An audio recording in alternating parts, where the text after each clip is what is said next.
सुबह 5:30 बजे एक मर्सिडीज की चमचमाती गाड़ी 100 की स्पीड से भी तेज गति पर 110 से भी ऊपर की गति पर डिवाइडर से टकराती है और कई पलटियां खाने के बाद 5 सेकंड के अंदर उसके अंदर धू धू करके आग चलने लगती है।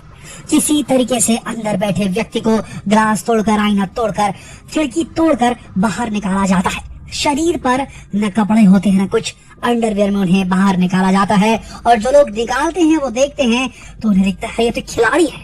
जी हाँ, ये ऋषभ पंत ही थे, क्रिकेटर ऋषभ पंत। आईपीएल में दिल्ली के कप्तान और नेशनल टीम के बेहतरीन विकेटकीपर बल्लेबाज ऋषभ पंत। जी हाँ, गंभीर चोटें आई हैं ऋषभ पंत को। उनके सर में, उनके पैरों की हड्डी तक चकनाचूर हो चुकी है। कमर पे तेज चोट के निशान हैं। कितना गहरा चोट है ये अभी बताया नहीं जा सकता, लेकिन सबसे बड़ी बात ये, उन्हें प्लास्टिक सर्जरी तक का सहारा लेना पड़ेगा। सबसे बड़ी बात, चोट उनके जिस लिम्ब पे लगी है वहां पर खून निकल रहा था घटनास्थल पर, जिस प्रकार से सूत्रों के द्वारा बताया जा रहा है।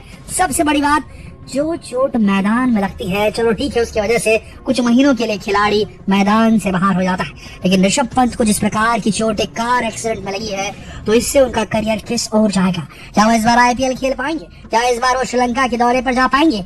दिख तो नहीं रहा है, लग तो नहीं रहा है। क्या ये कार दुर्घटना उनके करियर को पूरी तरीके से खत्म कर देगी? सबसे बड़ी बात दोस्तों, जब एक्सीडेंट हुआ तो कांच तोड़कर ऋषभ पंत को बाहर निकाला गया, खुद उन्हें निकलने की कोशिश की। सबसे बड़ी बात ये थी दोस्तों, इतनी महंगी कार होने के बाद भी वो उन्हें बचा नहीं पाई। सोचिए कितनी तेज गति में होगी वो कार, जिससे उस कार के चीथड़े उड़ गए। उस कार की तस्वीरें स्क्रीन पर अगर आप देख रहे होंगे तो आपको दिखेगा कि क्या हालत हुई है उनके कार की, जो कि कई करोड़ रुपयों की कार है।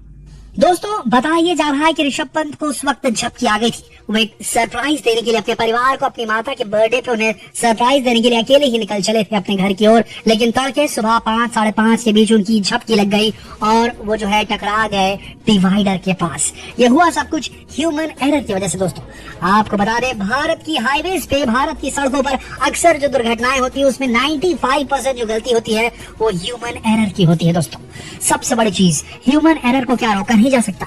क्या इलॉन मस्क की कंपनी टेस्ला ने जो गाड़ियां बनाई हैं, जो इतनी सक्सेसफुल हो रही हैं विदेशों में, जिसमें ऑटो पायलट फंक्शन है, जिसमें ऑटो ड्राइव फंक्शन है, यानी कि आप अपने घर में अपनी गाड़ी में बैठिए और उसमें डेस्टिनेशन सेट कर दीजिए आपको कहां जाना है और वो गाड़ी आपको ले जाएगी आपके गंतव्य तक। ये सुविधा क्या अब ले आई जानी चाहिए सड़कों पर? दुनिया भर के हर देश में, चाहे डेवलपिंग कंट्री हो चाहे डेवलप्ड कंट्री हो, क्या ले नहीं आनी चाहिए?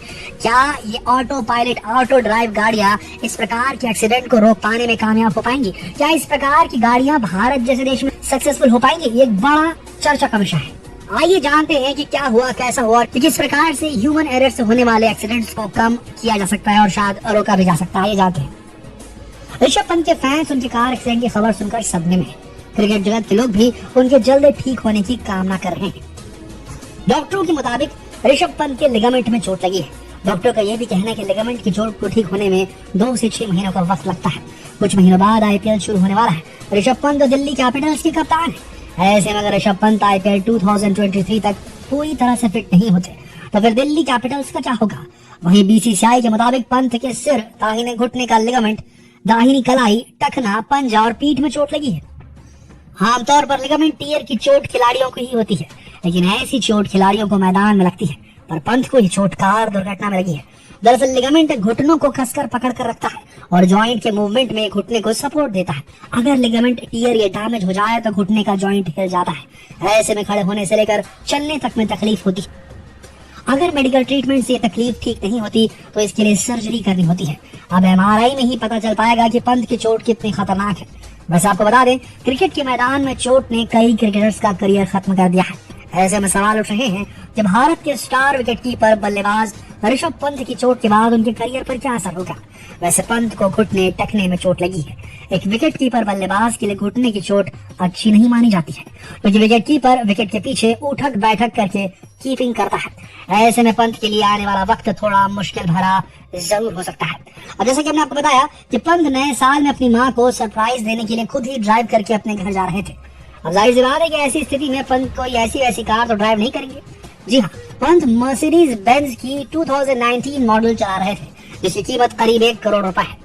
अब जरा आप ही सोचिए कि पंत के साथ हुआ एक्सीडेंट कितना तगड़ा रहा होगा, उनके कार की स्पीड कितनी तेज रही होगी, जो उनकी 1 करोड़ की कार भी अब कबाड़ बन चुकी है। उनकी इस कार में GLE 43 कूपे कंपनी के 3 लीटर की क्षमता वाला DOHC डायरेक्ट इंजेक्शन का इंजन का इस्तेमाल किया गया। इंजन हाईएस्ट 384.87 bhp की पावर और 520 Nm का टॉर्क जनरेट करता है और ये कार महज 5.6 सेकंड में ही 0 से 100 किलोमीटर प्रति घंटे की रफ्तार पकड़ने में सक्षम है और इसी तेज रफ्तार के चक्कर में जो एक्सीडेंट हुआ वो काफी दर्दनाक हो गया। बता दें कि पंत की इस कार में कई एडवांस सेफ्टी फीचर्स थे, जैसे Mercedes Benz intelligent drive, active parking assist, attention assist, cross wind assist, LED intelligent light system, downhill speed regulation, direct steer system, adaptive high beam assist plus और electric traction system शामिल है। इसके अलावा anti lock braking system, brake assist central locking, power door lock, 6 air bags, seat belt warning, door ajar warning, side impact beams, front impact beams, traction control vehicle, stability control system, engine immobiliser, crash sensor, automatic headlamp जैसे features भी शामिल हैं। इतने सारे safety features, लेकिन सिर्फ एक human error की वजह से सोचिए कार की क्या हालत हो गई और अंदर बैठे व्यक्ति की सोचिए कितनी बुरी हालत हुई। ड्राइवर सीट पर बैठे हुए थे ऋषभ पंत। दोस्तों, ऐसे में क्या ऑटो पायलट कारें ह्यूमन एरर से होने वाले एक्सीडेंट को कम कर सकती हैं? इस पर एक चर्चा जरूर होनी चाहिए। अगर पंत उस वक्त टेस्ला की कोई ऑटो पायलट कार चला रहे होते तो झपकी आने पर कार खुद ही ऑटो पायलट मोड में चली जाती और आज जो उनके साथ हुआ वो भयानक हादसा टल जाता। क्या टेस्ला की कारें दुर्घटनाओं को कम कर सकती हैं? दरअसल टेस्ला का ऑटो पायलट फीचर इस कार को बाकी कारों से अलग करता है। अगर आप लंबे सफर पर निकले हैं और उस दौरान यदि आपको थकान के कारण नींद आ रही है तो आप अपनी कार को ऑटो पायलट मोड में सड़क पर दौड़ा सकते हैं। आपको आराम करने के लिए कार रोकने की जरूरत नहीं पड़ेगी। इससे आपके समय की बचत होगी। हालांकि ये फीचर भारत में कितना सक्सेसफुल होगा अब इसके बारे में कुछ भी कहना मुश्किल है, क्योंकि टेस्ला कंपनी ने जो कार बनाई है, जो विदेशों में चल रही है, कई लोगों ने इंपोर्ट करके भारत में भी चलाने की कोशिश की है, तो ये जो बनी है ये विदेशी सड़कों को ध्यान में रखकर बनी है।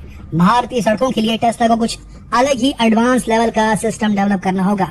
ऐसा ऑटो पायलट सिस्टम जो हर चीज को समझ सके, सिर्फ इंसानों की और दूसरी गाड़ियों की गतिविधियों को नहीं। भारत में अगर टेस्ला को ऑटो पायलट मोड पे चलाना है, गाय, बकरियों, भेड़ों और भैंसों का भी ध्यान में रखना पड़ेगा, क्योंकि जानवर भी हमारे देश में सड़कों को क्रॉस करते हुए पाए जाते हैं। कई बार उनकी वजह से भी काफी एक्सीडेंट्स होते हैं। तो क्या कहती है पब्लिक? क्या लगता है आपको? क्या वो समय नहीं आ गया कि ह्यूमन एरर से रोकने के लिए अब इस प्रकार का कुछ ड्राइव असिस्ट टेक्नोलॉजी डेवलप होनी चाहिए, जो कि अगर कहीं क्रैश होने की स्थिति नजर आए तो ऑटोमेटिकली कार जज कर ले अपनी पोजीशन को और उस प्रकार के मोड़ को लेने से रोक दे या फिर गाड़ी को टर्न कर दे सामने आ रहे ऑब्स्टिकल से बचने के लिए, जिससे कि जान बचाई जा सके। क्या आर्टिफिशियल इंटेलिजेंस इतना भी डेवलप नहीं हुआ कि इसे आज की तारीख में कारों में लगा दिया जाए, या फिर टेक्नोलॉजी बेहद महंगी है? क्या बोलती है पब्लिक? क्या लगता है आपको? क्या अब ऑटो ड्राइव कार्स का जमाना भारत में नहीं आ जाना चाहिए? क्या बोलते हैं आप सब? नीचे कमेंट सेक्शन में लिखकर जरूर बताएं। हम कामना करते हैं कि ऋषभ पंत जल्द ठीक होकर वापस से टीम इंडिया को ज्वाइन करें। आप सबसे भी अनुरोध है कि आप भी उनके लिए प्रे करें, उनके लिए प्रार्थना करें, उनके लिए दुआ मांगे, बहुत जरूरत होने इसकी। और हम कामना करते हैं कि वो जल्द ठीक होकर मैदान पर वापस लौटे। जितना हो सके इस वीडियो को शेयर करें फेसबुक पर, व्हाट्सएप पर, यूट्यूब पर। कल फिर मिलते हैं एक और दिलचस्प वीडियो के साथ। अब तक आप सबका इस वीडियो के अंत तक रहने के लिए दिल से धन्यवाद।